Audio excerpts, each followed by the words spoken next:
guys, this is the Diesel Queen here on my Overhauled podcast. Today I have a very special guest with me today.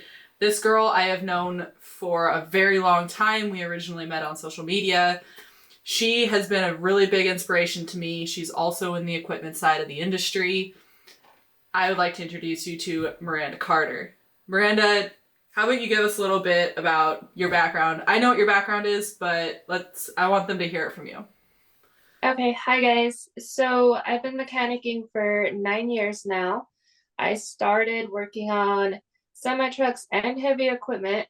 When I first was in school, I thought I was going to be like semi-trucks only, but I started my first job. No one wanted the equipment, so they threw me on it. And now I am so thankful because I absolutely adore heavy equipment. It's like my jam. I did that for 6 years.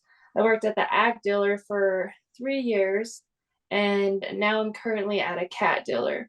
So I've got a good variety of experience with engine work, hydraulics, electrical, and all that fun stuff.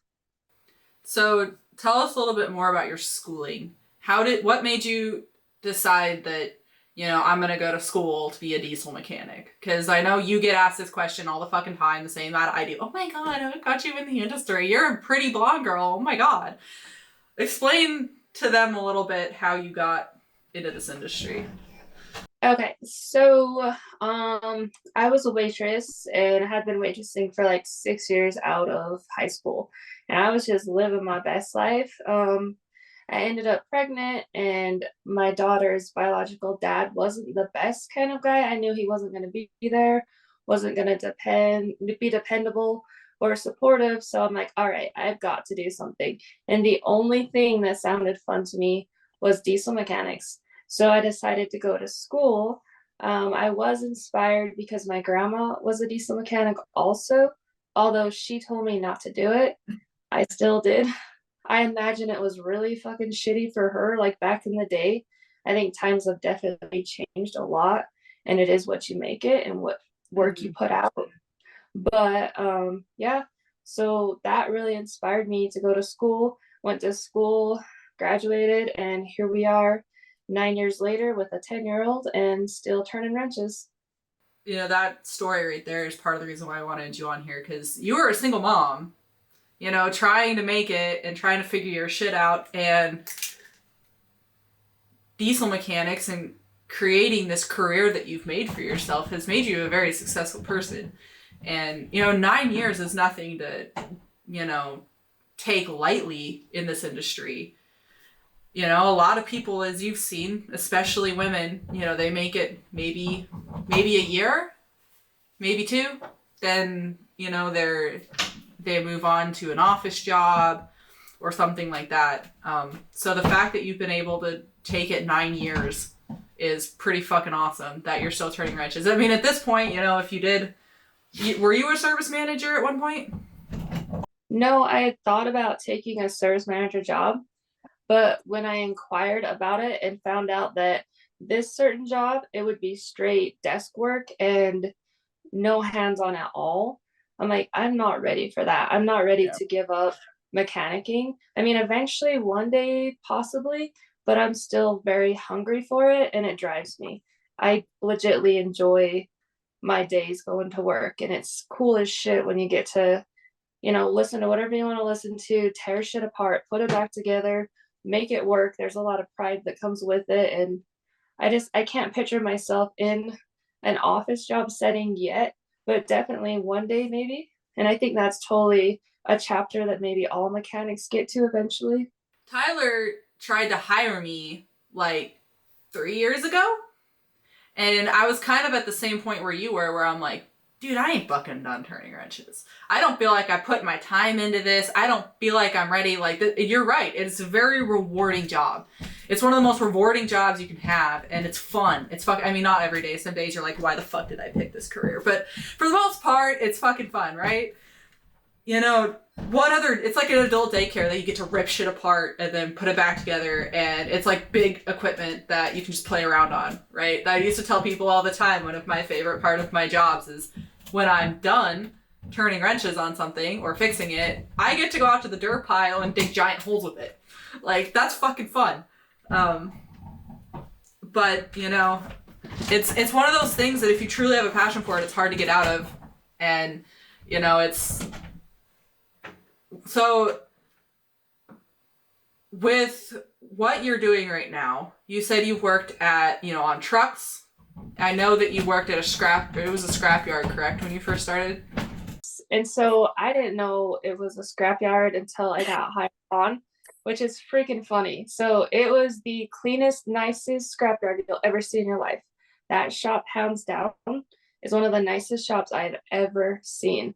So, like, I would do field work and shop work, and sometimes when you went out to the scrapyard, it was a little sketchy as crap. I don't know if I can swear in this.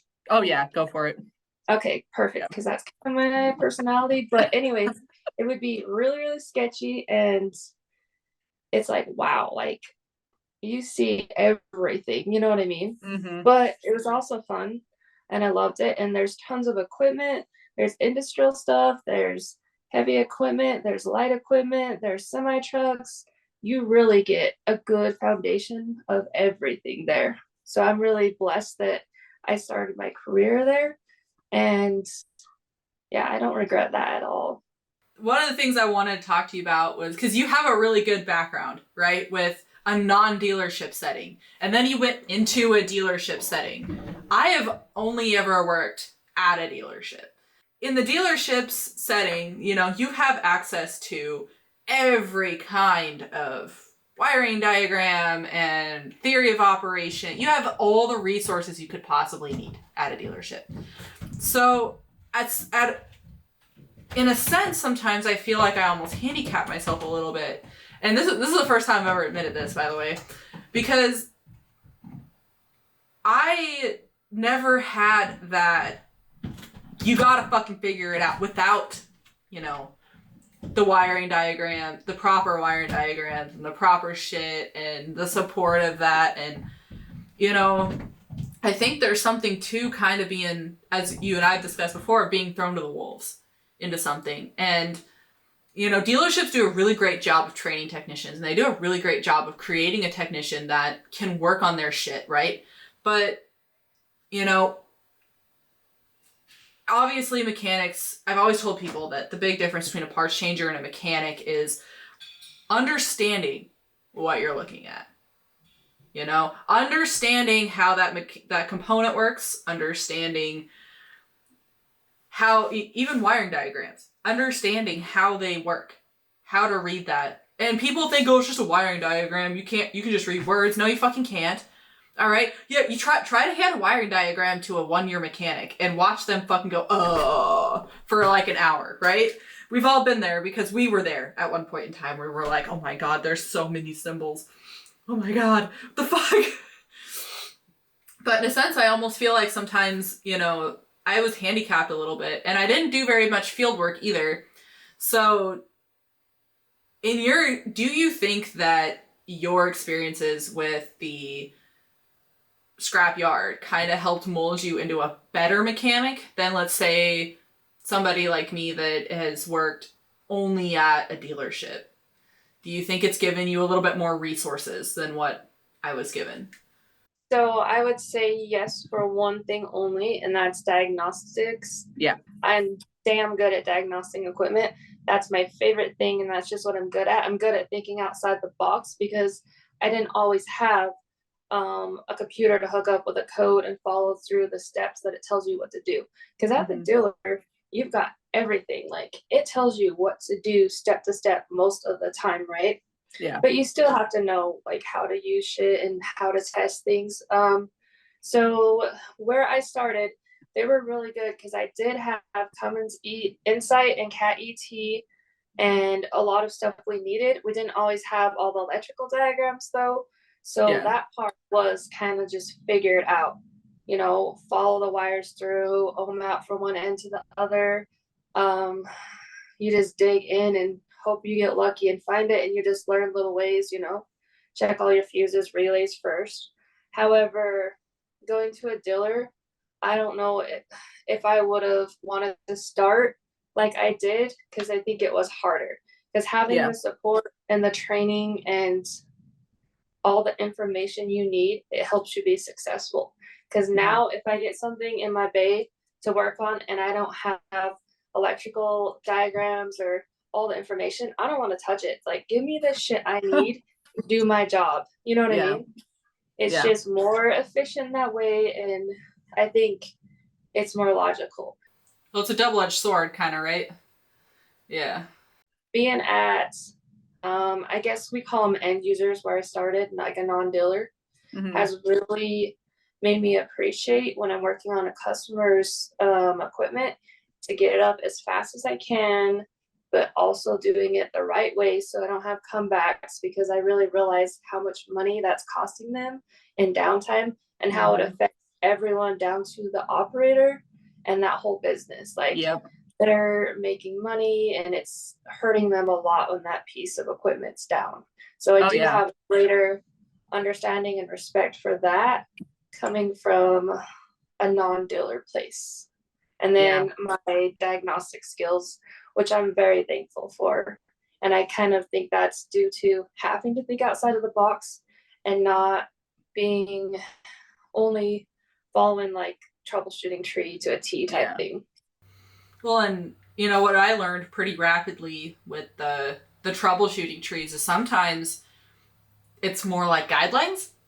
And, you know, people, you know, you go to training, and I had thousands of training stuff with John Deere. And what I learned rapidly is the engineers that create this stuff are going to tell you to follow the diagram or the tree. Like, exactly, right? They're going to tell you to follow it step by step. What you learn is that's not what you fucking do, right? Because if it wants you to do something really fucking difficult, if it wants you to check something that's going to take 5 hours to check, like within the first 3 steps, you're not going to fucking do that, right? You're going to go, as long as it makes sense and you don't need the information from a previous step to check that, right? You go through and do the easiest shit first, right? Because that's what makes sense. If I can check 5 things in the time it would take me to check this one thing, I'm going to do that first. It makes more sense. I definitely agree. See, and the fact that you see that and you've been dealer only goes to show it doesn't really matter, I guess. Rather you're non-dealer or dealer, you just, I guess, experience is what teaches you that. So that's impressive that you recognize that, because I feel like I'm the same way. And I take like my non-dealer and dealer experience and I'll put them together when I'm troubleshooting something. And I mean, I respect and follow the information, but like you said, sometimes it's not logical. Yeah. Well, and like you said, it's, you know, I kind of understand the downtime and the need for productivity and stuff like that because, you know, my dad was a logger. So I understand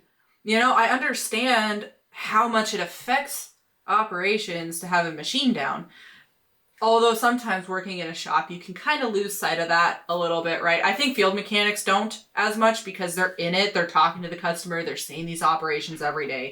Or like in your case, the shop that you worked at, you know, you got that sense of urgency because you pretty much were the customer, right? That was your shop. That was your pieces of equipment that it affected you on a daily basis. In a dealership, you know, especially a large dealership, sometimes there's a disconnect between the shop mechanics and the customer where they don't genuinely care about the customer. And, you know, and sometimes you just got to be like, you know what, Mr. Customer, I'm trying to do this right. I want to make sure it leaves right. It's going to take a little bit longer, right? You got to be real with these people sometimes. But there's no excuse to fuck around and, you know, honestly, every mechanic has moments during the day where they're tired or they're like, oh my God, I need to take a little mental break from this every now and then, especially when you're trying to diagnose, right? Sometimes you just walk away from it and be like, I'm going to breathe. I'm going to go ask maybe somebody else and bounce some ideas off of people. But for the most part, your productivity at work doesn't just affect you and your bonuses, right? Like you said before, it affects the customer too. And that's a quality in a mechanic that I find very rare, that they genuinely care about that. And they, I've worked at a couple small dealerships where we were in direct contact with the customer. When we made quotes, especially like the ag dealership I worked at, right? It was a really small dealer. That's how my ag dealership was. And it was insane because you're constant communication with the customer and you really get to know them. You get to love them. You get to be like, okay, you're kind of an asshole, but I'm still going to do a good job for you. You know what I mean?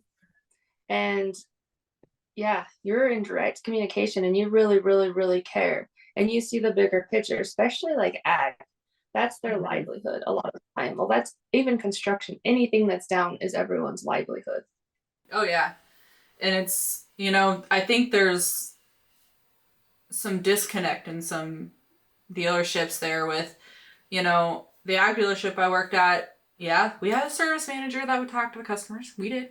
That was his job. But when we did a fucking winter inspection, for example, on a piece of machinery, guess who called the customer to go over that? We did.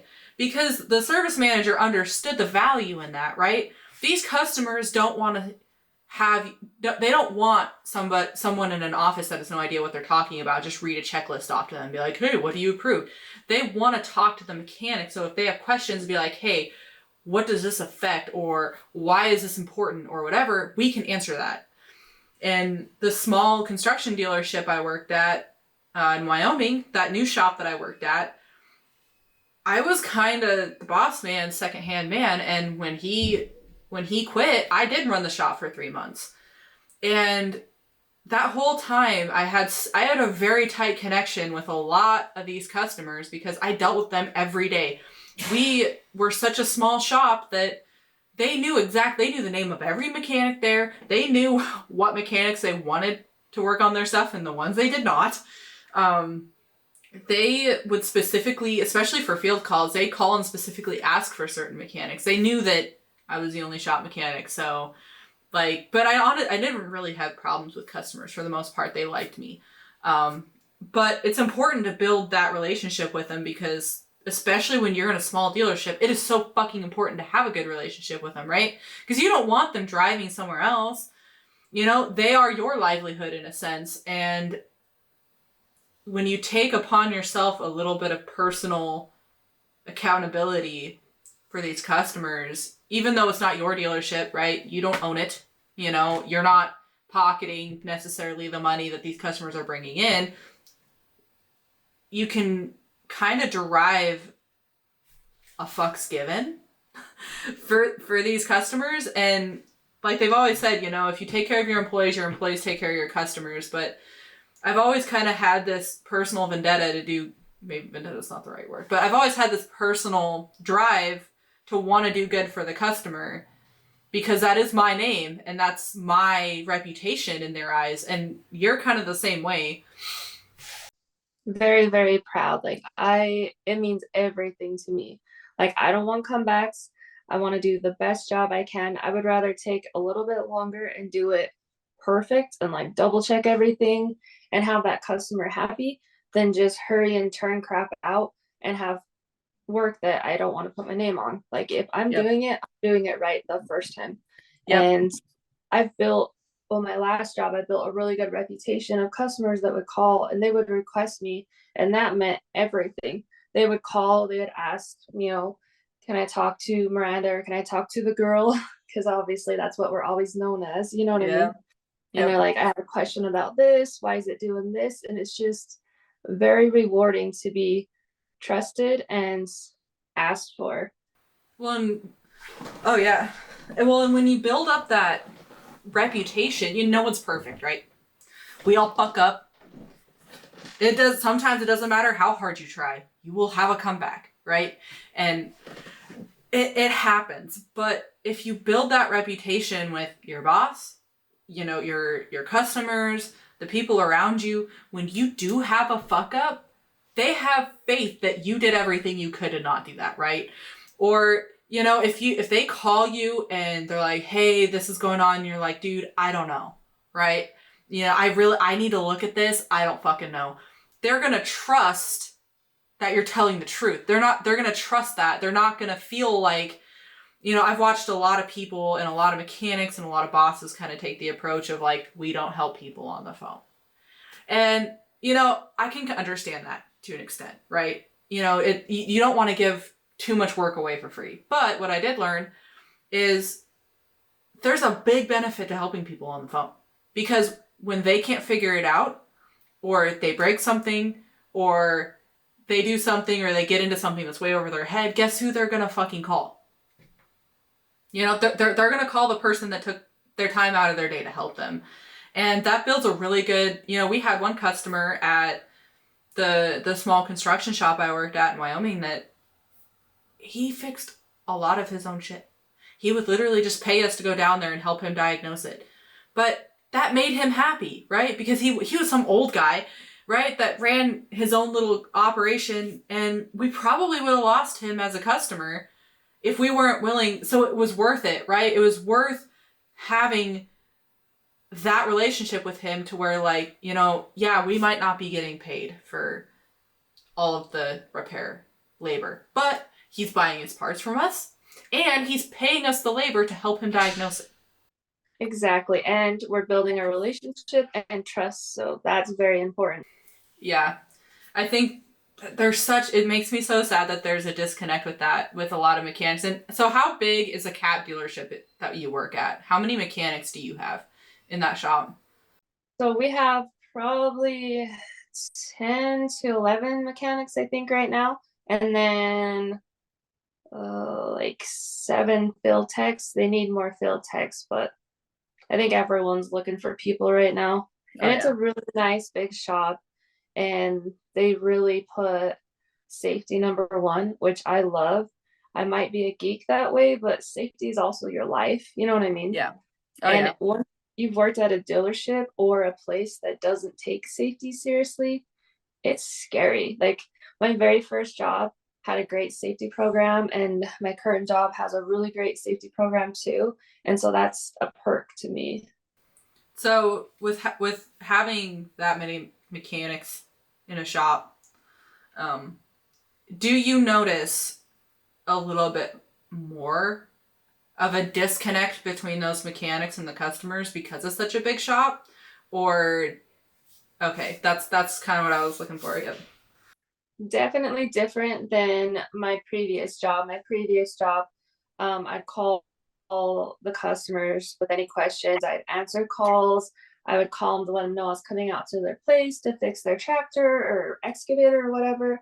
And then we'd call when work was done. So customers would walk through the shop, and it was constant relations. You'd see them when you were up front if you needed to grab parts, and just a really small, like family type business, which is great. And where I'm at now, I think I've only seen a couple customers kind of walking through, and that's okay. It's kind of like a trade-off. You have, more support, more people in roles that are doing jobs that keeps the stress off of you, so you can fully focus on mechanicking and do the best you can there. So Yeah. there's definitely trade-offs. I wondered about that because I noticed the same thing because I've worked in small shops and big shops too, right? And I've noticed that the smaller dealerships have a much higher customer satisfaction than big ones for, part of the reason of the, a little bit of a disconnect. When you have 25 mechanics, it's hard to, usually mechanics aren't directly talking to customers that often when there's 25 of them and you're like 4 months out in work. So let's kind of get into the topic that I know you're looking forward to, is the women in the industry thing. And because I know you're tired of getting asked the same fucking questions that I get asked, right? We get asked all the time, like, oh my God, look at you in the industry. It's so weird. It's like it's a fucking job, like anything. Like, it's not weird when guys do it, right? Why is it weird when I do it? And we get asked questions over and over and over again about that same thing. And I also get asked the question, which I'm sure you've been asked, is how do we get more women into the industry? Right? And that's my exact reaction, right? It's not about getting women, right? It's about getting people. Quality and people that are there for the right reasons. like you and I, we have a drive for this shit. We love it. We genuinely are happy fixing things, right? Mm-hmm. There are a lot of people, I feel like, that will go into it for the wrong reasons. And we need, Guy or girl, right? You know? exactly. And I Yeah. always tell people, like, when I'm at work, I'm not a girl. I'm a fucking mechanic. You know what I Yeah. mean? It is what it is. Like, I'm not, it doesn't matter if you are a guy or a girl. What matters is if you go there and you can get the job done and then you're qualified. And Yeah. that's what matters. I completely fucking agree. But, I want to hear that and I want to have that from a woman's mouth because, you get that from a man's mouth. Even though I'm a woman speaking to the man, people can take it wrong. And I want to stress so do you feel comfortable sharing the story about that you've told me a while ago about a girl that started in a shop and didn't have her own tools and had like no intentions of buying her own tools? Do you remember that story that I think it was your boyfriend told you?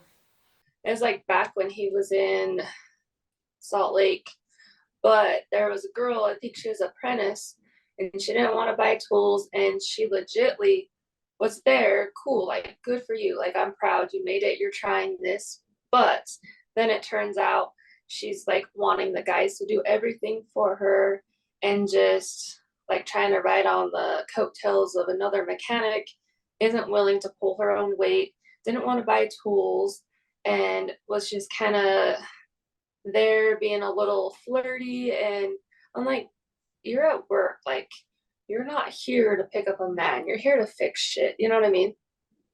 Yeah, and that's exactly why I wanted to kind of bring you onto this and have you kind of tell your stories that you have like that, because that story stuck in my head for a long time, and I've actually told a lot of people that story in conjunction of like, these women that are entering this industry. I'm trying to give them the facilities and the tools to be successful, right? And it is, and being, you don't have to be a man, right? You don't have to be who you are, and your personality can be whatever. You want to wear makeup to work? Fine. You don't want to wear makeup to work? That's fine. It shouldn't matter how you physically present yourself as long as you're doing the work correctly, right? But what matters is your attitude. As you know, you're a very attractive lady. You have a feminine side. You like to wear dresses. You're girly. You like your turquoise. That's fine. You can be that, right? But when you're at work, work, right? And I'm trying to figure out a way to present this information to young women and even young men, honestly, trying to enter the industry and give them the tools to be successful. Because, I don't know if you've had this experience before, but I've had the experience of walking into an office for an interview, and at the very end, they're kind of like, they're beating around the bush on the subject, and they're because they're scared, right? They're scared to mention the subject of like, in a back alley kind of way to approach it, are you going to be an HR nightmare? Yep, exactly. And I don't blame them, honestly. I don't Like, either. I I don't might either. be kind of sexist. I won't lie, because most women give us a bad name. Most women are not in it for the right reasons. And this is most, not all, because we do know some awesome ass women mechanics. But like, you've got to have tough skin. You can't be offended constantly. You can't whine. Like, go to work and get your shit done. You know what I mean? People are gonna say shit, whatever. Let it go. Like mechanics just naturally talk shit on each other. It doesn't matter if you're a guy or a girl. Mm-hmm. Well, if they're not talking shit on you, they probably don't like you. Like, You're gonna be sensitive. Like, no, like leave your feelings at home and get busy with your tools and get shit done, you know? well, we've seen guys do that too, right? I mean, we've all known the crybaby guy, right? That someone says something to him and he's like, oh my god, and then he's pissed off for the rest of the day. It's like, bro. Like, Just talk shit about have fun. Like that's a mechanic's love language is shit talking, right? I mean, you gotta spend fucking usually 10 hours or more a day with these people, right? You may as well make it fucking enjoyable. I agree. And it's so much easier to just talk your shit and then your friends rather than, for example, most women, they will be mad at you because you looked at them wrong in like 1990 freaking 5 and they remember it for the rest of their life. You know what I mean? Yeah, yep. I know exactly what you're talking about. And it's like you said, there's some women in this industry that are fucking badass. They're there for the right reasons, but and especially what I've noticed, and this is something I wanted to kind of cover with you because since the last time we really talked, TikTok has kind of become a thing, right? TikTok wasn't a thing the last time we talked. So what I've kind of noticed is we're trying to get people into this industry, right? And part of this podcast was, how can we get this industry out there and get people interested in it and kind of help solve this problem of the problem's getting worse and worse of the number of people coming into this industry versus the people that are retiring or leaving the industry, right? And it's created this problem where, the mechanics that are in the industry are overworked because there's not enough people to fill those positions. So you're trying to take up the slack of what 3 other mechanics should be doing, right? The burnout, and that shit will get you. You don't even realize it's got until it's too late, and then you're like, oh. Yep. So subject with TikTok and social media is, I kind of view it as double-edged sword, right? In a sense, it is like, and guys and girls are doing it, right? They're getting the industry out there. They're sharing the funny things and the fun things and the broke shit. And, I used to do that all the time. I used to share TikToks at work all the time. Well, I mean, I was clocked out and I would usually do it. Like I'd come in early to do it for work, or I would come in on Saturday, something like that. Yes, I respect. So I made a comment on one girl's video because I'm like, girl, like, how do you make so many videos? Like, is your employer okay with it? I will not do that many at all. Like, I feel like you shouldn't be doing that if you're clocked in and a customer is paying your time. Well, the customer ain't gonna be happy if they find out they're paying $145 an hour for you to be on TikTok, right? Like, a lot of these people are doing that and taking full advantage of it. Like, I totally respect you that you came in early or you were clocked off. Like, that's how it should be. Yeah, the only time I ever recorded anything when I was on the clock is I would literally spend the 5 seconds to set my phone up and I would just let it run a recording. And I wouldn't touch it, right? But there is this double-edged sword with this TikTok and the social media is that, you need to have the approval of your fucking company. Hands down. The last company I worked at, they loved that I was doing that. They were happy with it. They were fine with it. As long as I wasn't clocked in, or taking money away from the customer or from them, they didn't care. They were fine with it. Because I had built that reputation and that respect with them that I'm not going to fucking do this in an inappropriate time, right? And they knew that, but they were like, hey, can you make sure, if there's decal on the picture, can you like put a little sticker over it? Or, can you tape your uniform? I'm fine with that. But you gotta have that verbal conversation with your employer, right? But I also kind of feel like, in a sense, men and women, but specifically the women on TikTok, they're kind of romanticizing this industry a little bit. Right. Oh my God, yes. And this is why I fucking love you. Because you and I always see eye to eye. And it's so refreshing because I feel like I want to connect with a lot of other female mechanics, but sometimes I can't because they don't see it like we do. And I feel like you and I see it like the men do. And that's why we just fit in so great as women in a man's world, I guess. Well, both of us, yeah, both of us have been kicked off of female mechanic pages for reasons. We're not afraid to speak our mind. We're not allowed, these are some issues that are serious and need to be covered. It's being in the industry because you're proud to be a woman in the industry and that's the only reason you're in the industry that's not going to last. And same with the men. There's now being a diesel technician has been this huge romanticized thing. And even with the men, they think like blue collar guy, I'm a blue collar guy. It's like, do you really want to be a blue collar guy? Because do you actually understand what that takes? Because it's not just the women, it's the men too. You're gonna work hard. You're gonna freaking get dirty. It's gonna kick your ass some days, but you'll be proud. Yep. Did I ever And tell you my latest story? I don't think so. About Maybe. there was this post on Facebook, and it was on one of the mechanic pages, and it wasn't just a girl page because I pretty much don't follow those because I don't have the patience for a lot of them. But anyways, this guy posted, "Hey guys," and then he had like some topic. This girl comments, "What about me? What about the girl? I'm a mechanic. I'm here too." And I commented back, I'm like, "Are Hey you guys, serious?" that's what she said Yeah. about the guy. Oh my God. I hate I that was shit. like, "Are you freaking serious right now?" I'm like, no one gives a shit. He wasn't just meaning guys. Like, he knows you're here. You don't Guys have to is a generic term yourself. for anybody that's Exactly. seen this. Yeah, like who, like seriously, I'm like, are you just trying to announce yourself? And then she just kept going, kept going. And I'm like, she's like, I thought you would understand of all people, since you're a girl in a man's world. And I'm like, actually, I don't understand because I've never needed special recognition or special treatment because I'm a girl. Because to me, that's irrelevant. You know what I mean? How many shop meetings have you been in where your foreman addresses, hey everybody, or hey guys, right? Hey guys is a common thing, right? And almost every, like, the first few months you work there, they're like, hey guys, and they're like, oh, and gals. It's like, I don't fucking give a shit.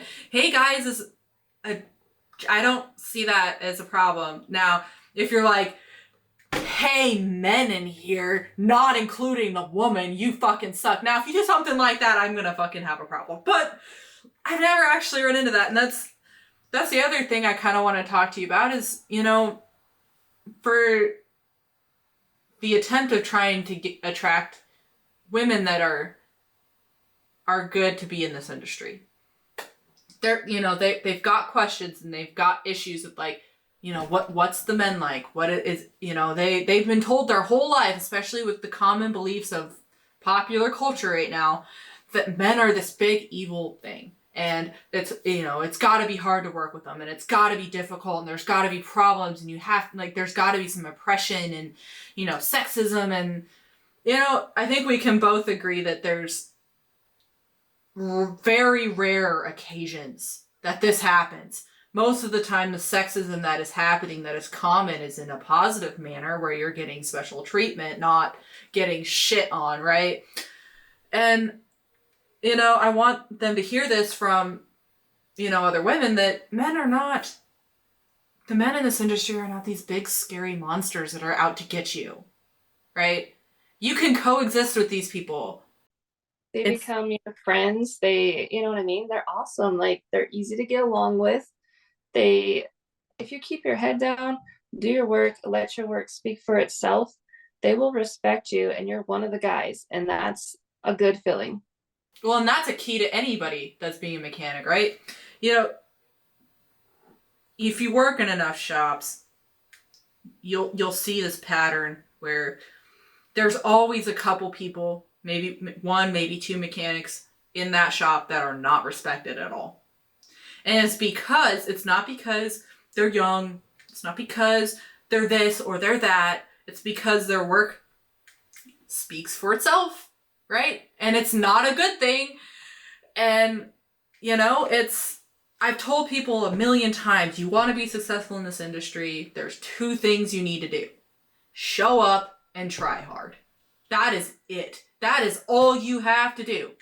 You don't even have to know it all, because you're never going to know it all. You learn it all as you go. If you're a know-it-all, you're going to fucking piss off everybody else you work with. Right? We all know a mechanic like that thinks they're the fucking God's gift to the planet. And you just want to fucking strangle them. It's like, dude, you're giving the wrong impression. It's okay to fuck up. It's okay. It's gonna happen. Biggest lesson too, if you fuck up, own it. Yep. Own that shit and be real about it. Yep. And learn from it. As long as you don't do the same shit again, it happens. That's how you learn it. Those lessons you never forget. Well, your reputation and your respect as a mechanic is everything, right? It doesn't matter if you're a guy or a girl. It does not matter. And it's sad that there's, some women in this industry that have made it so they can't be reprimanded because they pull the girl card. And that's so sad, because it should not, Exactly. What I've told a million people about this, like, the only thing I fucking ask for special treatment on in any shop that I've ever worked in, the only thing I ask for is I want my own fucking bathroom. That is all. I will wear the guys' uniforms. And if I don't fit in them, I will buy my own jeans. I don't need anything else. I agree. I am willing besides my own bathroom. Exactly. I'm willing to do the job requirements, regardless. I don't need any other special treatment. In fact, I don't want it. I remember my first mechanic job, and too many people would try to help me, and I'm like, no, like, let me do this myself. Like, I don't need like help. that too. Yep.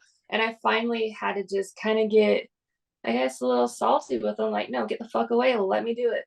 Like, if I need help, I will ask for it. I'm not above asking for help, but I also don't want anyone to do my job for me at all. Yep, I feel that. It actually took me a long time to get over that asking for help is okay, Melissa. If it's gonna take you 2 hours to line up these pins for this excavator arm to a coupler, if it's gonna take you 2 hours to do it by yourself, or it's gonna take you 15 minutes if you ask for help, ask for fucking help, Melissa. Like, it took me forever to get that through my own fucking head. But for the most part, exhaust your resources first, right?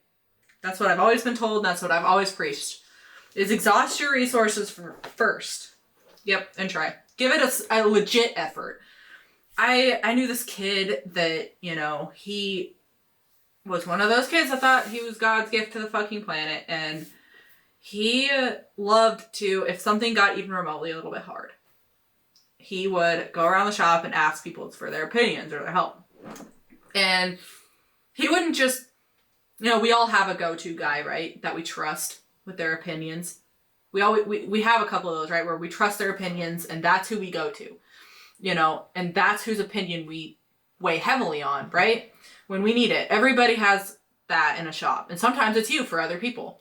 But this kid would ask, he had me and this other guy that he would ask first, because we were the top mechanics in that shop. If he thought our answers were too hard, or he did not like our answers, he would then go ask everybody else until he found an answer that was easy to do or that he liked. And it's like, then he winds up having this fucking excavator that he spent 3 days diagnosing, decided it was a controller, and guess what? It was not. Oh, yeah. People love to fucking throw controllers at shit. It drives me nuts. Why yes, they fucking do. It's not the... Yes! How many times have you replaced a controller that had actually... How many times have you seen a controller replaced that was actually the problem and that actually fixed it? In your entire career, how many times have you seen that? Maybe like 3 times, and that's in 9 years. Yep, and I've seen it twice. Could be more common now. I mean, everything's so electrical, but usually it's a fucking wire or a rub in a wire. And if it has split loom, you bet your sweet ass it's gonna be the fucking wire that's rubbed through. Like, in this instance, guess what it was? A fucking power fuse to the controller. Alright, this kid, you know how electricity works, right? You know how electricity works. And I'm not saying we don't all fuck up. I've misdiagnosed things too. Not gonna say I haven't. But he didn't even know the fuse blew.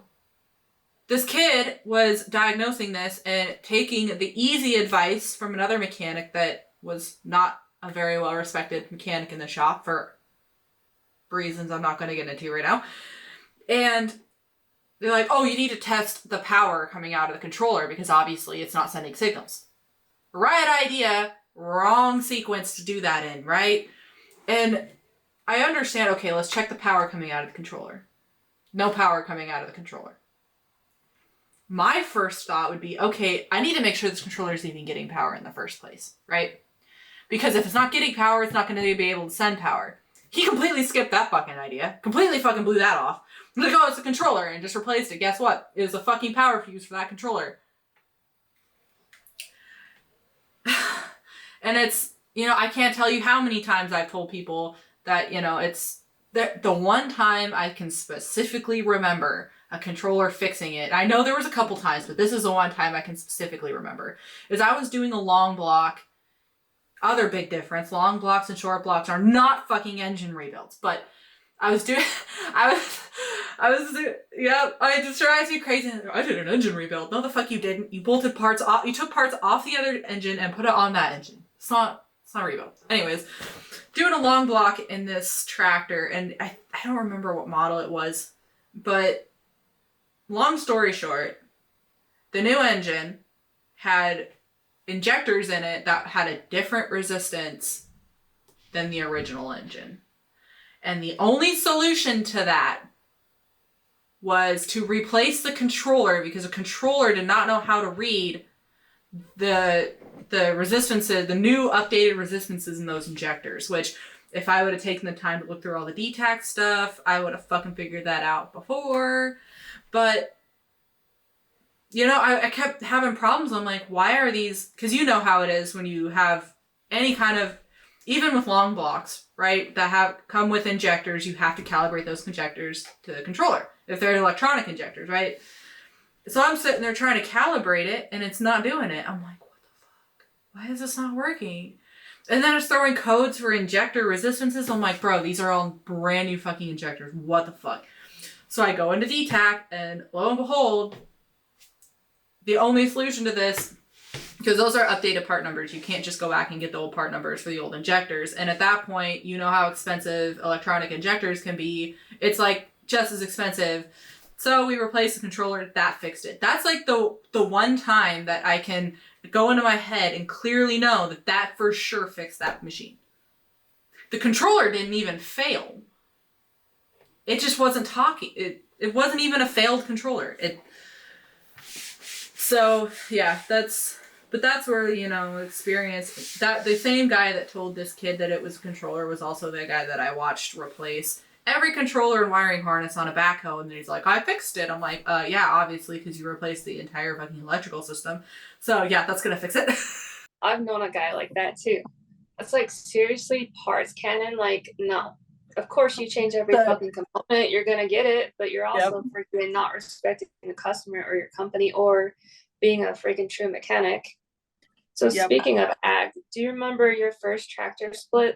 Were you like, oh yes, my God? Me too. I was like, what the fuck? I have to do what? And now, honestly, splitting them is a breeze. So easy and so nice to get to everything. Like, I don't mind at all. But the first one is intimidating as shit. For me, it really depends on the tractor, on what I'd consider, you know, convenient or not. So here's how blind I was to the ag industry when I first started in there. And this is like, people think you have to have some fucking background into this shit to be successful, right? The first time I started at an ag dealership coming from a construction world, I was looking at this fucking, I think, what was it, an 8R, I think it was. And I'm like, where the fuck's the frame rail? Right? I'm like, what the fuck? Because I worked on 9Rs. Those have frame rails, right? And I'm sitting there looking at this tractor. I'm like, I don't fucking get it. It's literally everything is bolted to everything. What the fuck? What the fuck? And then you learn the hydraulic system completely different. You're like, oh, there is no hydraulic tank. It's the fucking transmission. Right. It's all one oil. That also fucking threw me for a loop. The first, like, oil change I did on a 9R, it's like 70 gallons or some ridiculous amount of fucking oil. And I'm like, the only machines I've seen take oil like that are like fucking cranes. Right? And I'm like, how the fuck? And then I'm like trying to do the service and it's like, I can't figure where the fuck in this manual is the fill the transmission. How do you check axle oil level? Oh wait, you fucking don't. Like, oh yeah, that threw me for a complete fucking loop when I first started there. I'm like, what? And it's, you know, some things it's nice. You know, like, it's kind of convenient to be able to, like, split tractors. And I do like splitting tractors. I love big jobs. It's just part of it. I just love it. But then other things you get, like the 6000 series tractors, to do a fucking oil pan, you have to split it like 4 times, right? And you're like, argh! On a certain Kubota tractor, to freaking check your oil pump. You have to split the fucking tractor to get your MFD, which mechanical front drive, some people call them differently. You have to fucking take off your damn axle to get it out. How stupid is that? Yep. Or you have to pull the whole engine. In like larger tractors where the engine's bolted to the front. So this is what some people don't understand about tractors, and the people that are listening that don't know anything about tractors. Like, let's take an 8000 series tractor for an example. The oil pan is the mechanical front wheel drive, or the ILS, is the front axle, right? Now there is separate, right? It's not the same oil, it's not shared. The engine doesn't share oil with everything else, but your engine bolts directly onto your axle housing.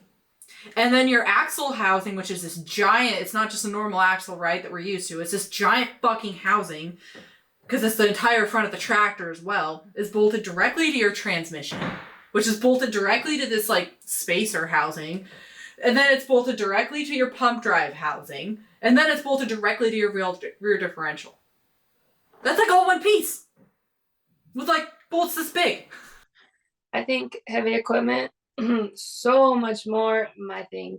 Oh, like I loved ag, I loved the farmers, and the farm dogs are always a bonus. You see the cutest farm dogs, especially when you're like going out to their farms and shit. But heavy equipment, oh, I will take yellow iron any day over anything. Honestly, that's just my favorite. And I know you, yep, you're the same. I agree. It's actually easier, you know. I agree. Way Ag easier. is Way easier. And I'm thankful for every opportunity I've had in my career and everything I've gotten to learn. But yellow iron is definitely my preference. I agree. There's, if I could work on larger yellow iron, right? I could live without backhoes. I fucking hate them. Except for transmissions. I can fucking slam and jam transmissions on backhoes like it's going out of style. But if I could work on like large loaders, excavators, some dozers, and then my favorite too, and then like 8R and 9R tractors, like the large ag. I'd be satisfied with that. Magnums are my thing. Oh, I love those so much. They're badass. I had one that kicked a guy's ass with more experience than me, who was one of those cocky know-it-all guys. And I ended up figuring out he was sick. So I had to follow behind him. He had ordered a fucking controller for this fucker, okay? And I told my boss, I don't think it's the controller. I think it's got wiring issues. So come to find out, I found the wiring issues and fixed it. And that, to this day, is probably one of my favorite fucking wins ever. Mm-hmm. Isn't that nice? That's what people, I don't think, people are scared to enter this industry. And it's like, no, it's so rewarding though. I promise. Like, trust me, there's going to be days, especially in your first, 2 years of the industry, you're going to be like, oh my God, I'm fucking everything up I touch. This is horrible. What am I doing? I'm contemplating my entire life decisions right now. And I had a young lady, which maybe you can answer this in your own words. I had a young lady who's 17 that wants to be a mechanic, and she's like a mini version of me. So I know she's got the right attitude. She's got the right idea. She grew up, I think her dad's actually a mechanic, and they were actually a customer of the shop I worked at. So she's in the right headspace, right? But she's got these questions of how do you go about controlling yourself when it comes to failures, right? Or because she's a perfectionist. She wants to do good. She wants everything to be perfect, and she wants to be really good at what she does. So how do you handle those days where you're fucking shit up? How do you keep going? How do you keep the motivation to keep trying and keep going again? And I kind of answered it in my own way, but I kind of want to hear what you would have to say. So I can relate to that girl because I'm a perfectionist and I am so hard on myself. I think I've only had 3 comebacks in my whole career because I'm obsessive and I triple check shit, and I'm slower because I freak out about it. And I wish I knew the answer to that because I still struggle with that myself. Like, I don't want to have a comeback. Like, it's my biggest fear. I don't want to fail. So me personally, the best thing for me is to fail and realize it's not the end of the world. You're not going to get fired. You're only human. and just go on and do better. For example, like I will paint mark any bolt that I've torqued so I can look at it and check and know that I've torqued that. So I don't have to obsess over it or waste time like rechecking as much. But that's one of my struggles. I won't lie. I am a perfectionist and I don't like failure. I I used to be the same way. When I first started in the industry, I was, at one point I fucked something up and I was so fucking mad at myself. And my boss came up to me and he was like, I was gonna shoot your ass for this, but you're beating yourself up worse than I ever would be beating you up for. So I'm just gonna go back in my office and let you continue to just, beat yourself up over this. Try not to make it last more than 15 minutes and get back to work. Like, that was, but I was just like that. But I also was kind of stupid, and I did make a lot of mistakes when I first started in the industry. I left clamps off. I forgot to, I forgot to zip tie shit. I actually did have to kind of learn, even though, like, I didn't want comeback. That was my biggest thing, is if I fucked up. But it actually took me some time to learn that, hey, if you go through all of these steps in the beginning before you send it out the door, and you make sure everything looks perfect, is nice, it's pretty, it's clean, like, that's gonna save you a lot of time later. And I think some mechanics had, I think she's gonna be a little bit more like you, where she's not gonna have that issue as much in the beginning because she's gonna be so fucking dead hell bent set on making it right that it's gonna be. But for me, I did have some issues with that when I first started. I obsessed over my time clock a lot.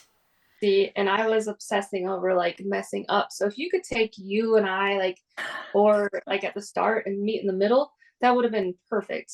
And now Yeah. we've both adapted and kind of grown where we need to. But I mean, I'm still a little too perfectionist. But there was a guy at my last job. He would rush every job. He had a lot of comebacks, but his time was faster.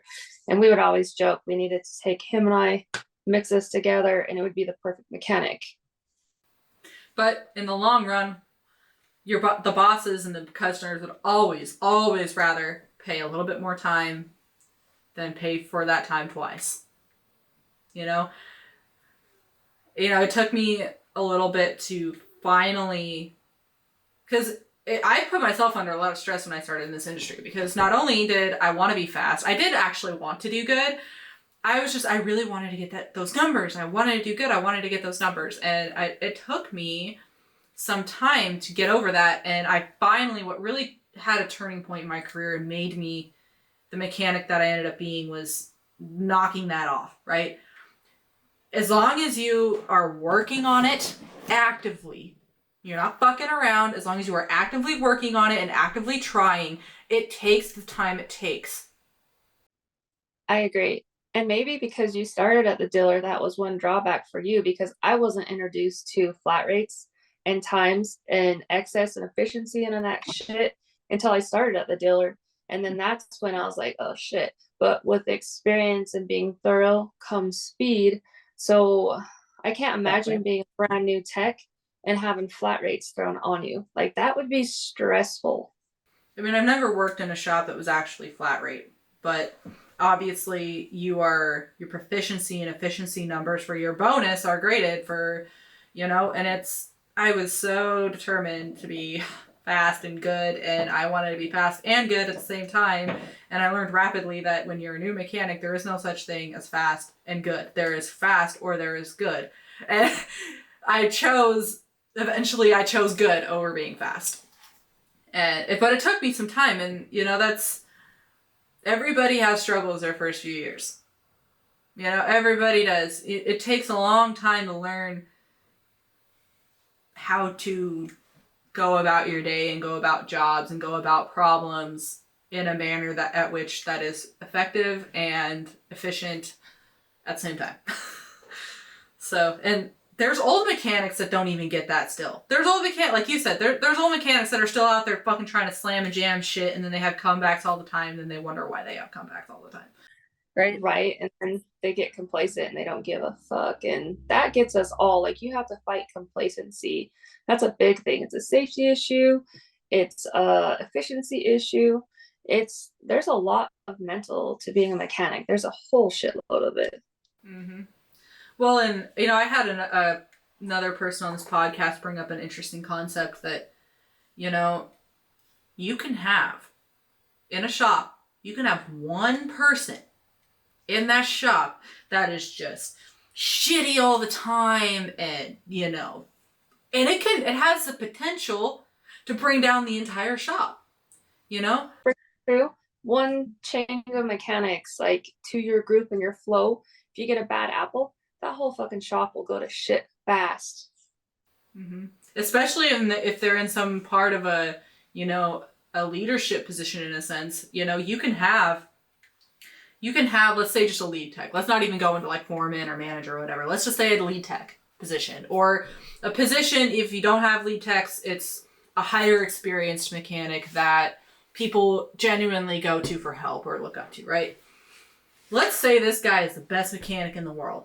He never fucks up. He diagnoses everything correctly in a timely manner. He fixes things correctly in a timely manner. He doesn't have comebacks. If he's a shitty fucking attitude and he's a dick, that's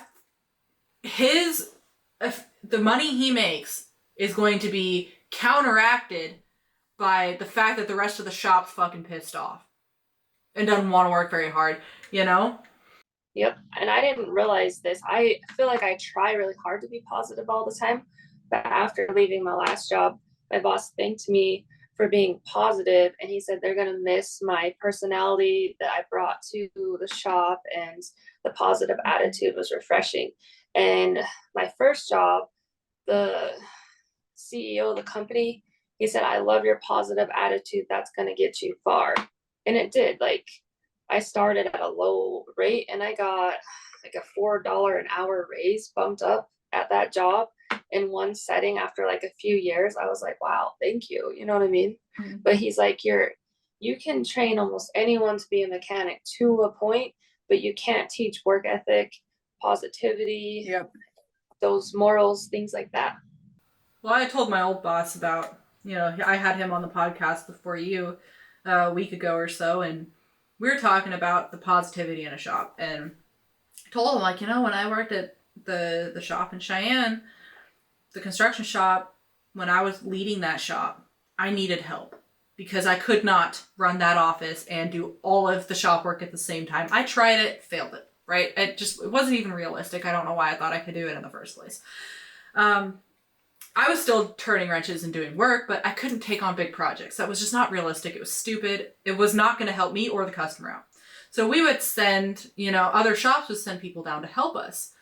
And there was this one guy that they sent down from Casper, he's an older guy, but he's just so fun, right? He was listening to mariachi music, which was fucking weird, but whatever. Like, he's a straight up like white guy listening to mariachi music, but whatever. And he's just like happy and he's laughing, and he's like called me boss lady up until the day I quit, even when I wasn't the boss anymore, because we just got along really well, And he had no issues with, like, I was 24 trying to schedule work out, or 25 trying to schedule work, trying to run a shop. I was way in over my head, but he never once made me feel like I was doing a shitty job or maybe a man should do it or whatever. He just was like, hey, boss lady, what am I doing today? And he was super happy and he was super fun. And, if I needed help or I was overwhelmed, he's like, that's all right. I'll take the phone, it's fine. And that just, when he came down, and there's a couple mechanics that worked there that were kind of like that. When he came down, it was just like the whole shop was happier, right? The whole aura of the shop was just uplifted a little bit. And people like that are so fucking important to have. And honestly, it doesn't matter if they're a fantastic mechanic. I've met some of the worst mechanics in my life that are just, they try, right? They try, but they're just not good. But it's fine because they try and they're happy and they're positive about shit, and it's that means a lot. The people's attitude, I've gone through that phase where I am just depressed and I'm down and I don't want to fucking be there and I'm tired of it, and I've noticed it doesn't just wear on you, it wears on everybody around you too, because It is. Yep. Having a positive. So I remember you telling me something a while ago about you did actually have an issue with a man that you work with at one point in time in your job at the scrapyard. So there was a couple questionable ones, but the first one, when I first started, this dude was just old fashioned, and he had a hard time seeing a girl in a man's world, which is totally fine. And I was like, all right, I'm just gonna prove myself to him and he will love me. So at first he's just like, it's just so weird to see you lifting heavy things. And he's like, I don't know how to take this. He's like, I'm just not used to this. And he was just kind of annoyed by it.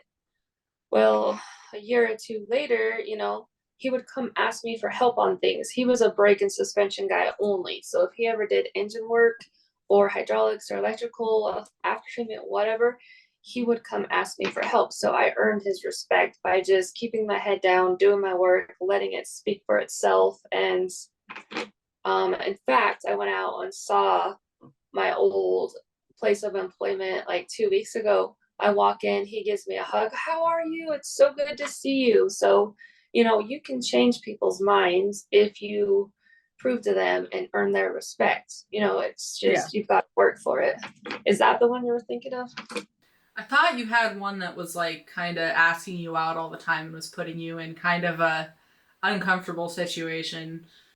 So we'll go over this one. So when I first started there, it was really crazy because our lead mechanic was just hyper nice, whatever. I'm like new, I'm just excited to be there. He puts me on engine work to start. I did not start on services at all. My ass started helping do engines. So my whole career was ass backwards because of that. Like, I knew how to rebuild an engine. I had to learn like the smaller things after. But anyways, I found out later he was doing that because he had a crush on me. So he kept asking me out. And then he's like, if you don't go out with me, I'm going to make you do shit work. And in his mind, shit work was like brakes and suspension. And I was like, whatever. So come to find out, he was drinking on the job, like straight up bad alcoholic. So he ended up getting busted and getting fired. So the situation kind of took care of itself. But I just went to work, did the shit I had to do. I wasn't worried about it. And honestly, I'm like, shit work, whatever. I need to learn how to do it. I want to learn how to do everything. I want to know it all. Like, I don't care what I work on as long as I have something to do. You know what I mean? Mm-hmm. So what advice would you get? Because I've had a similar experience, which I've been very selective on how I've shared it. He didn't ask me out, but we did have an instance where we both were sent to training. And I've got a training with guys a lot. I've traveled with my coworkers all the time. Never once had an issue. Not one time has anybody tried to cross the line except for this guy. And he was trying to take advantage of the fact that I was drinking a lot because, everybody goes drinking for the most part at trainings. Usually we're all in a group, right? The whole class goes out, usually. But this one particular time, we were staying in a hotel that had a bar, and he had the company credit card. So I had to eat with him, which for the first few days wasn't a problem. I don't care. I don't fucking give a shit. But then he started trying to take advantage of like I was drinking. He was trying to get closer. He's trying to get, kind of getting touchy. And then he's like, oh, let's go swimming. I'm like, fuck yeah, I'll go swimming. I don't give a fuck, right? I'm like, I'll go swimming. I don't care. Well, I thought we were going to go swimming. No, his idea was to sit in the hot tub and talk about things. And I'm like, yeah, no, I'm not feeling this. So I leave, right? I'm starting to get uncomfortable. I'm like, fuck this. I leave. And, then I get into my hotel and I lock the door. And he starts trying, like, I had called down to the front office. I'm like, hey, I know we're technically staying together. Like, we weren't in the same room, right? But we were underneath the same ticket. I'm like, do not allow this man in my room. He, this is my room number. I don't know if they told you which room is which, but this is my room number. Please don't allow him to get a key card for this room if he tries.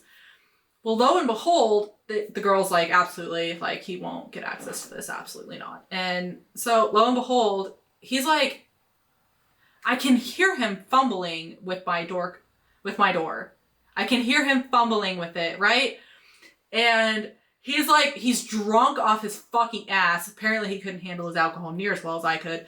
He's drunk off his fucking ass. He's like, Melissa, let me in. Melissa, let me in. I'm like, and, you know, I had a situation earlier where, you know, he came to, like, meet me so we could, like, go to dinner. Because I was not old enough to have my own rental car. I was literally, like, stuck with driving. Which, like I said, I've done this a million times with other coworkers. Never once had a problem.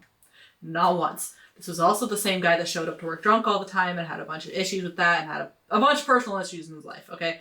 But he fucking was in my room at one point in time to come pick me up, and I let him in. I'm like, okay, I'm just going to grab a couple things and I'm going to go. And then we can go. And then, or he was trying to drop something off into my room or something because he had something of mine. And, you know, he's like, well, can I come in? I'm like, yeah, sure, whatever, come in. And he's like, I grabbed the shit. I'm like, he's like, sits down on my bed. Or on the chair in my room, and I'm like, okay, we're done here. And after he's like, so you want me to leave? I'm like, yeah, I want you to leave. And like later on that night, the whole like alcohol thing happened, and he was like trying to get really pushy, and I was trying to not be like a complete fucking raging bitch about it. But at the end, I was finally like, yeah, fuck you. And you know, he was trying to fumble and get into my room and get into my door and shit like that. And, you know, I woke up in the morning and he got hammered every single night that we were there. I did not. And I knew he would get drunk because he would be, on the nights that he was drinking, he wouldn't sleep and he would just sit out on the bench in the front of the hotel room waiting for me to drive to class. And you know, at first I'm like, I don't fucking care what you do with your time. I'm here to learn. If you want to get drunk or whatever, I don't care. Whatever. But then it started affecting me. And I went out that morning and I wouldn't speak to him. I pulled the full-on bitch card and I wouldn't talk to him. I wouldn't look at him. I just fucking shoved him off. And, you know, we went to class that day. Didn't speak to him. Acted like he was never existed. That night, I DoorDashed my own food. And pretty much the entire rest of that trip, I went places by myself. I either Ubered or I DoorDashed, whatever. And I saved my receipts for my employer to pay me back later. Because I was like, I'm not dealing with this. And finally, he texted me. He's like, well, we need to sort this out. We were in the car driving to class on the very last day. And he's like, we need to sort this out. I'm like, sort what out? What are we sorting out? What are we sorting out? And he's like, well, you know, I think you might have taken some things a little bit wrong. I'm like, do I look stupid? Do I look stupid? Okay, I might have blonde hair, but I am not stupid. And I told him, I'm like, I have nothing to fucking say to you. Okay? He's like, well, I wasn't trying to. I'm like, dude, you were trying to get in my fucking door at 1:00 in the morning. Okay? That's not fucking appropriate and not fucking okay. Not only that, but you're also taking advantage of the fact that you asked me a story about how my brother died, and I started crying because I was trying to tell you the story, and you were trying to take advantage of that situation and get like all close. I'm like, I'm not fucking playing this game. Like, I'm not fucking, you have a fucking family at home, right? You have a wife and fucking kids, and I have a boyfriend, and I am not even remotely interested in you. This is not what I came here for. I came here to fucking learn and to go to this training and go to this, I think it was Cummins class, you know, go to this Cummins class. And how I ended up handling that situation was I don't believe in HR, as you know. And I'm like, all right, if I can't sort this out with my boss, I don't need to work here anymore, right? So I go to my boss and I'm like, hey, this is kind of what happened. And he's like, oh my fucking God. I'm like, please don't take this to HR. I don't want to get him fired. I handled it. I'm a strong personality. I have no problem telling people fuck off, right? I can handle this. All I'm asking from you is don't send other women to training with him. Please don't, right? I'm not asking you to fire him. I can handle it. I'm more than capable of handling people like this, okay? Don't be sending other people to training with him. that are girls, right? Just don't. My boss told me, he's like, I'm going to have to talk to this guy, and I'm going to give him an option. He's either going to apologize to you and your boyfriend at the time, face to face, or he's going to have the consequences of losing his job. And I'm like, I don't want him to fucking lose his job, but I guess it's whatever. Like, and what ended up happening is actually that the next week, this guy was the most unsafe person to work with, right? Crawling up on excavators, using half-cut straps to lift things, trying to yank. At one point in time, he was trying to take boom sections apart on a telehandler, and he didn't take the fucking pads out, the wear strip pads, which you have to fucking take out. And so he's sitting there fucking yanking on the motherfucker with a forklift, and yeah, like, he dropped half of a loader trying to split it because he had the front half of the rear supported by a floor jack. And he tried to roll the back away from the front with the fucking forklift, and it, lo and behold, you know how shitty floor jacks roll, just pulled the loader right off the fucking floor jack and dropped it onto the concrete. So this guy had issue after issue after issue after issue, working unsafe, fucking shit up, whatever. That Monday, he was going to back a dozer out of the wash bay and backed it right into, like, he didn't open the bay door all the way, and he just destroyed the fucking bay door of the wash bay with this dozer. And according to my boss, the guy was fired the next day. You know, they made the announcement that he was fired. They're like, you know, he is unsafe. He is a hazard to be here, you know, because he had to take a drug test that day. And, you know, like, they didn't specify it, but they're like, you know, he's unsafe. This is not the first time this has happened. We can't have him here because we don't want to we don't want to have the responsibility of calling his family to tell him that he's not coming home because he's being stupid and won't listen to safety precautions, right? We also don't want to have to call any of your families and tell them that his stupidity is the reason you're not coming home. So they fired him. And the first thing my boss did is he comes up to me, he pulls me away very privately, and he's like, this actually had nothing to do with that. And I'm like, oh, thank God. Like, nothing to do with your instance, right? I'm like, oh, thank God. Because that's always been my biggest fear is I don't want to be the girl that gets guys fired. I don't want to do that. If I can't sort it out with my boss, I don't need to work there, right? You know, I don't want to be the person that, because that happens. Girls have gotten entire shops fired before, you know? So I don't want that to happen. And he's like, you know, I sat down with him and I tried to discuss his safety, and he pretty much told me he doesn't give a fuck about it and he doesn't care. And what am I going to do? Fire him? And pretty much telling me to go fuck myself, right? Because, you know, he's going to work the way he's going to work. And he's like, yeah, actually, you're fired. Sorry. Our situations are pretty similar then. They were kind of shitty, but it ended up that it took care of themselves. Like, I will not pull the girl card. I will not go cry and whine. Like, I will tell someone to fuck off. Like, I can stand my own ground and take care of shit if I need to take care of it. And I mean, I've learned that usually if you've got a guy like that, they're going to end up hanging themselves because usually they're acting that way because they're drinking or they're just a fucking mess. It's a very, very rare thing to have that issue. And let's be honest, you can have that issue working an office job. You know, you can run into that work in any job, right? It's not just the trades.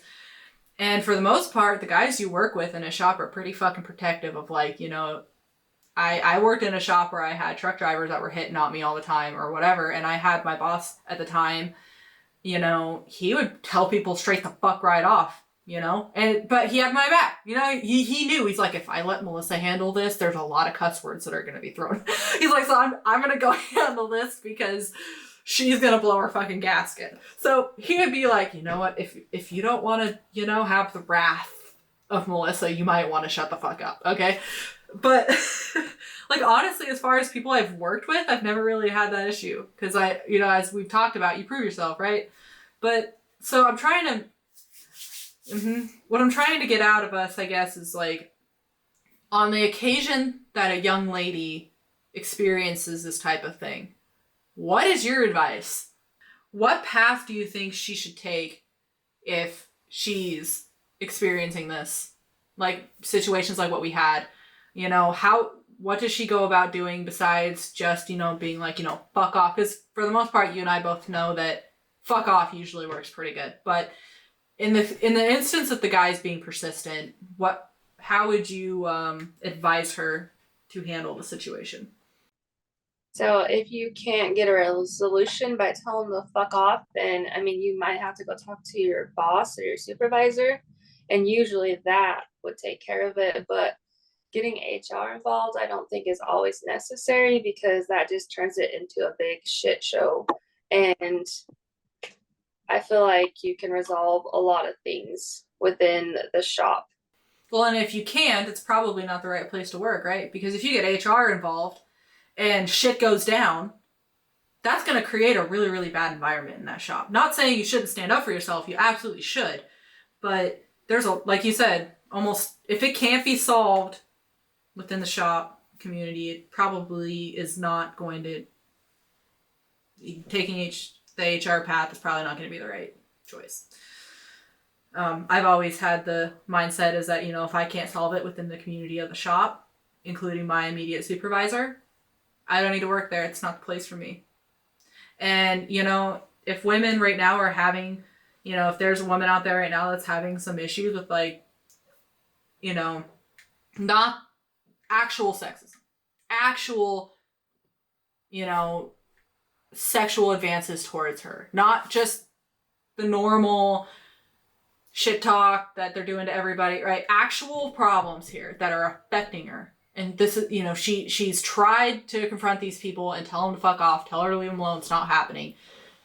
There are probably 8 other fucking shops down the road that would hire you yesterday. You don't have to put up with this shit. And that goes for any mechanic, not even just girls. You don't have to fucking put up with shit. You don't have to. Yep, that's a good point. I was always the mentality of don't change jobs. Like that looks so bad on your resume. And yeah, it fucking does if it's every year or like multiple times in a year. But honestly, they say the grass isn't greener on the other side. Well, guess what? Sometimes it fucking is. And things are way better. You know what I mean? Mm-hmm. I completely agree with that. You have to have loyalty to yourself first.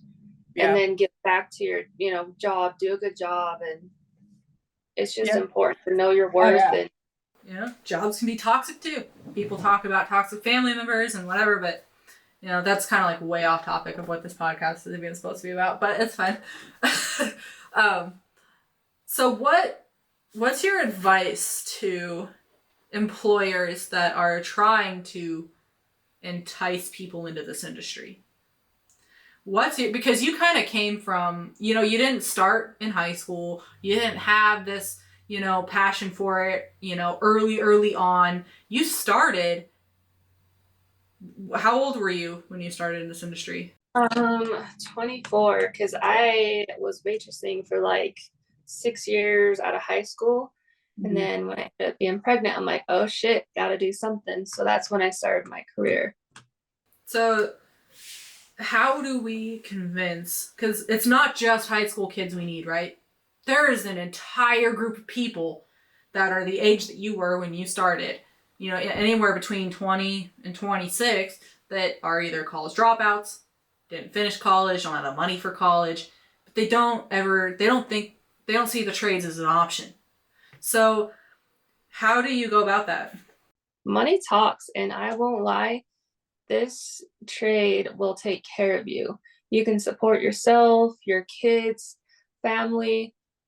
There will always be a demand for mechanics. It's a steady career. I feel like because of the low demand of mechanics, that a lot of companies have stepped up. They're offering better benefits. They're offering tool allowances now. They're offering PTO from day one.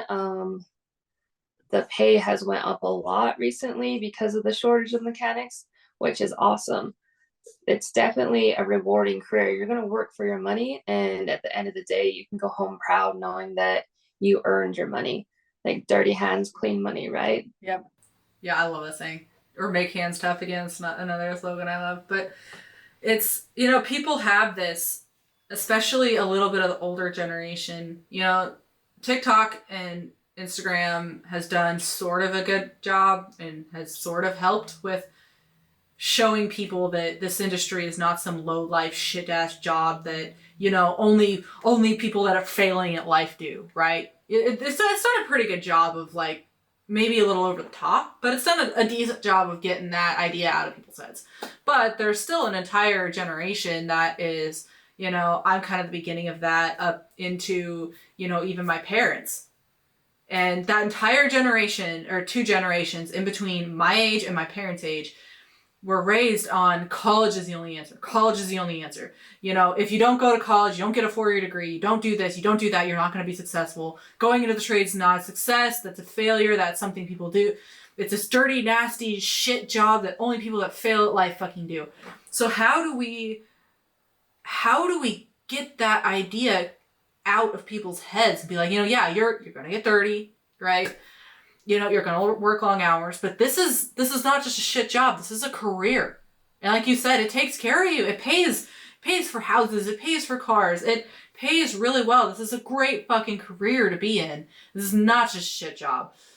And it takes a certain skill set, and you've got to build that. It's rewarding, and you've got room for growth. And I think people back in the day thought, oh, you're just like a dirty mechanic. You just change parts. No, you've got to use your brain, your skills, you've got to build on it. It's important for employers to offer training and support that way. And I think that your podcast, for example, is going to help kind of get the notion right with this industry. And TikTok can help, and it can also hurt depending on which video you're watching. But I think it's important just to keep getting the word out, let mechanics speak. Trades are not a bad thing at all anymore. I know that some trades can make more than people with college degrees. Oh yeah. Well, like I've told people before, like me and my mom, as far as pay goes, are neck and neck. Like we are constantly like neck and neck.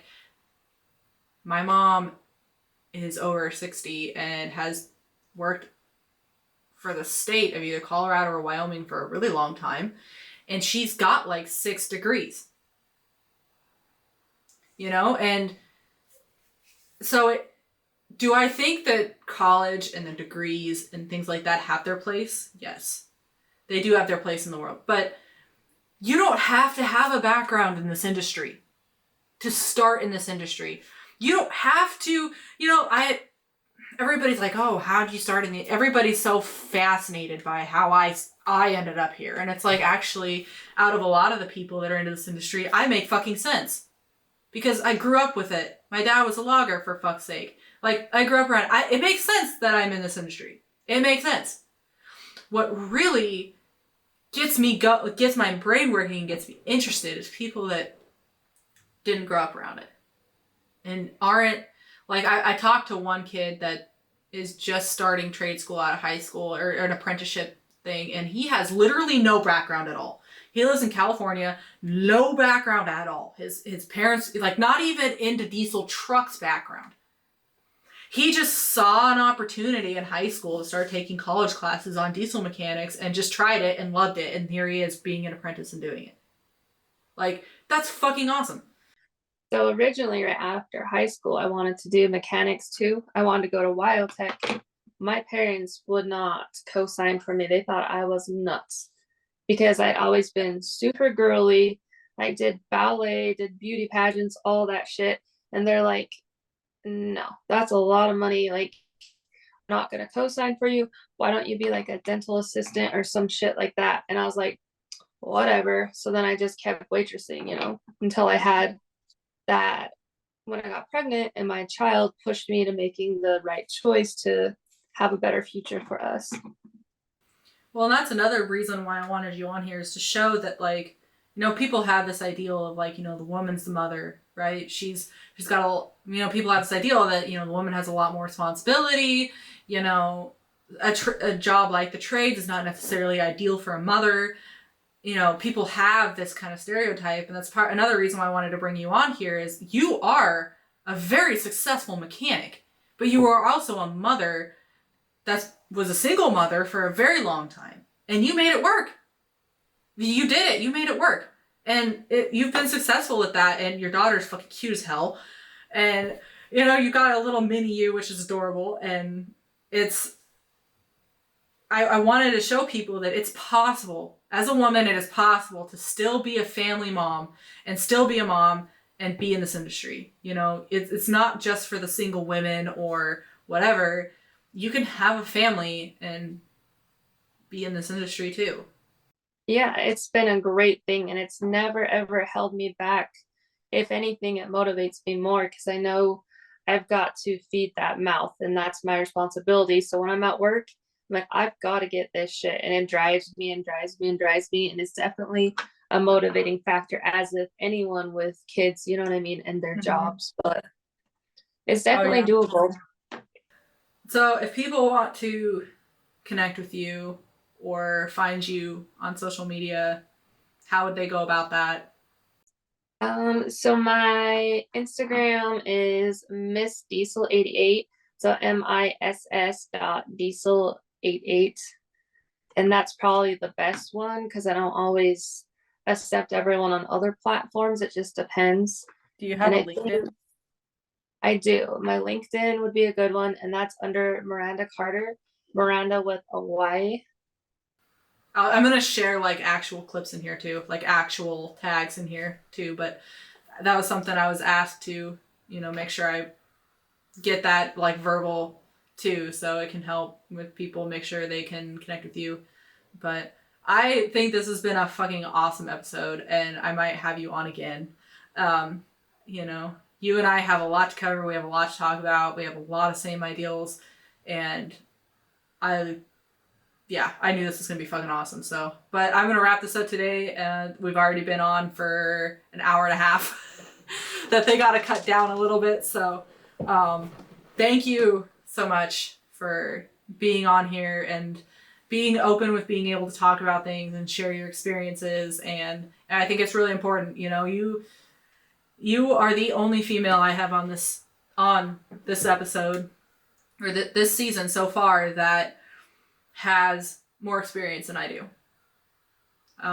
So you're kind of like the veteran of the female mechanic world, and you know, that's fucking awesome. So, and you've got a really interesting backstory as to how you got there. So I think there's going to be a lot of younger women that are going to be interested in hearing this too. So that's, you know, there's a lot of things that I've preached, but it's helpful to have, you know, and Cummins Cowgirl was kind of in agreement with me on a lot of things too. And, you know, it helps having women like you two on here that are like, you know, yeah, this is how it is, and this is what I've experienced, and this is what I've seen that works, and this is what doesn't. And, you know, that's, you know, I want, you've almost got 10 years of fucking experience. You know, you're almost at 10 years. So I want to show people, like, you know, you can't, look, you know, even if you're a single mom or a woman or whatever, you can start whenever and you can still become a respectable mechanic. It doesn't matter when you start. You know, you don't have to start right out of fucking high school. You don't have to be the kid working on shit in the garage when you're 12. You know, you've always met those mechanics. Well, I've been working on shit since I was 10. You don't have to fucking be like that, you know? So, well, I appreciate you being on here, and thank you. Thank you for having me. I'm so blessed to have gotten to know you, and I really am thankful you had me on here. So thank you. There's no way in hell I would have let you say no to being on here. So I had to have you on here. So, all right. Well, I will talk to you later. Like I said, thanks again.